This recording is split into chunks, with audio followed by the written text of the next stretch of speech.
see you here tonight. My story tonight comes from China, and the story title is How Cats Came to Earth. Now, in the long, long ago, a story began to unfold in ancient China.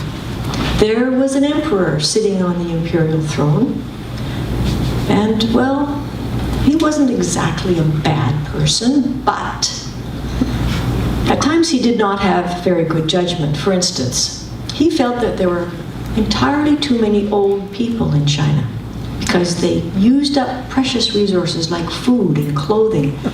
But in his mind, they didn't give anything back to society.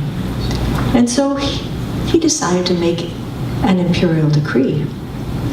And that decree was that everyone over 70 years of age had to be killed. Terrible decree. However, it was an imperial decree, absolute.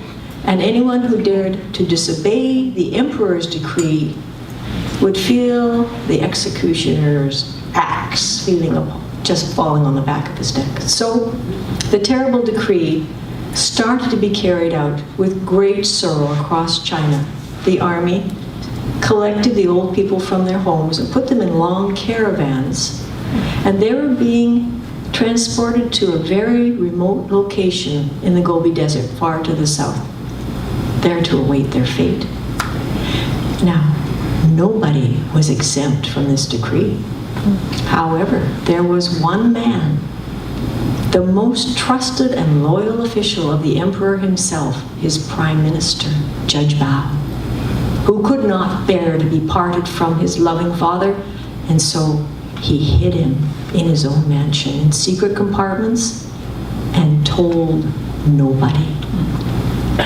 Every day, the judge would go off to court, take care of the nation's business, and when he came home, he'd go to visit with his father. Now, one evening, his father said to him, "You look worried, son. What is it?" "Oh, Father, I am. There's a deplorable situation at court. We have been invaded by a plague of 5 incredibly large and strong rats, and they are creating chaos at court. They're chewing up the rice in the royal pantry, scampering over the food in the kitchen, and they have even found their way into the royal concubines' quarters, and we can hear the women's screams all the way down to the audience hall. One especially bold rat had the audacity to run across the emperor's lap when he was sitting on the throne. It is a terrible situation, and nothing we have done has worked to catch those clever rats." "Well, the solution is really quite simple, my son. What you need to do is borrow the Jade Emperor's pet, the one who kills rats for pleasure. He calls him Cat." "But Father, the Jade Emperor lives in heaven and I live on earth. How can I borrow his pet?" "When you lie down to sleep tonight, ask to be taken up in your dreams to heaven and find the Jade Emperor, explain the seriousness of the situation in court down on earth, and ask to borrow his beloved pet." And that's exactly what Judge Bao did. And he actually found the Jade Emperor, and he spoke to him most eloquently at length. But the Jade Emperor did not want to let go of his beloved pet. Finally, in desperation, Judge Bao took a solemn vow that as soon as those 5 rats were killed, he would return the pet to the emperor. And so, very reluctantly, the Jade Emperor handed over Cat. And in the morning, Cat under arm, Judge Bao walked into the court, and as soon as he put Cat down on the floor, whoosh, 1, 2, 3, 4, rats went to meet their maker. But the 5th rat was too fast for him, and he ran over to the corner and hid behind a broom, leaning against the wall there. And Cat gave chase.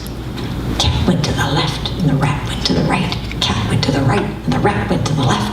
And so it went until a sudden noise behind Cat in the room distracted him just a little bit, and the rat took his chance, and he dashed into the corner where there was a little gap in the baseboards, and reaching safety, he turned around and he looked out that hole with his nose and whiskers quivering.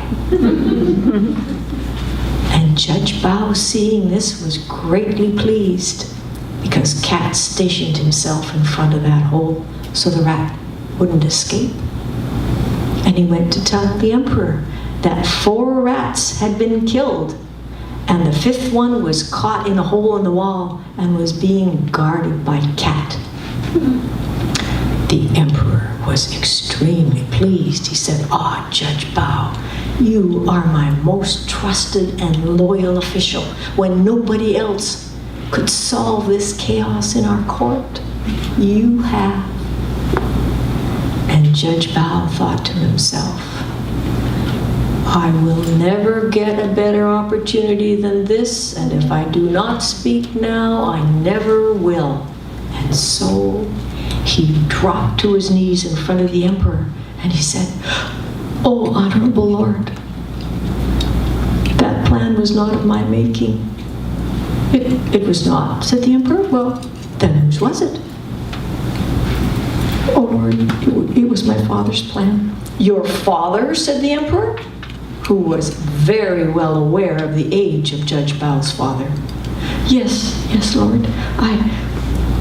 I could not bear to be parted from my wise and loving father, and so I have hid him in my mansion." Well, a very grim expression came over the face of the emperor, and he fell silent. He was silent for so long that Judge Bao began to feel prickles rising up the back of his neck, as if in anticipation of feeling that axe falling upon it. And finally, the emperor spoke, and he said, "I see clearly now. The mysterious appearance of those 5 rats was a plague sent down by the Jade Emperor in heaven to alert me to the error of my ways. Our elderly people are storehouses of wisdom, of compassion and love, and following the peaceful way of Tao. We should honor and cherish them." And with that, he pardoned Judge Bao and revoked his decree, and the word was sent out over the whole country, and there was great rejoicing. Now the goddess Kuan Yin, the goddess of companion, must have been smiling on China that day, for the execution camp in the desert was so far away that none of the caravans had yet reached their destination. And so nobody was killed. And all the elderly people were returned safely to their homes and with great respect. And what about Cat? Judge Bao had taken that solemn vow that he would return Cat when all 5 rats had been killed, but only 4 had been killed, and he needed Cat to guard that hole. And so he broke his promise and kept Cat on earth. And Cat was not at all happy about this situation. For one thing, it was an extremely boring job standing there looking at the hole. And there was another reason. And so Cat lay down on his stomach and put both paws over the hole so the rat couldn't escape. And he daydreamed himself back up to the palace, where a certain lovely young lady cat with jade green eyes and long silky white fur was patiently awaiting his return. And so Cat brought her with him down to earth to keep him company.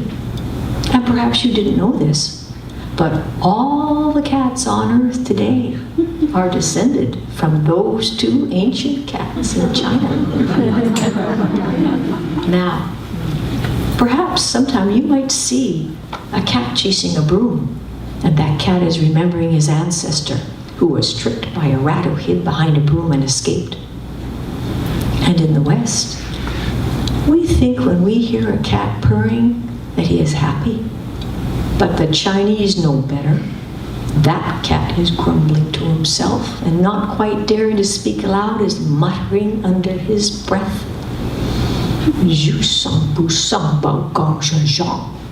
which means, promised to return but not sent back. That Judge Bao is a lying rat.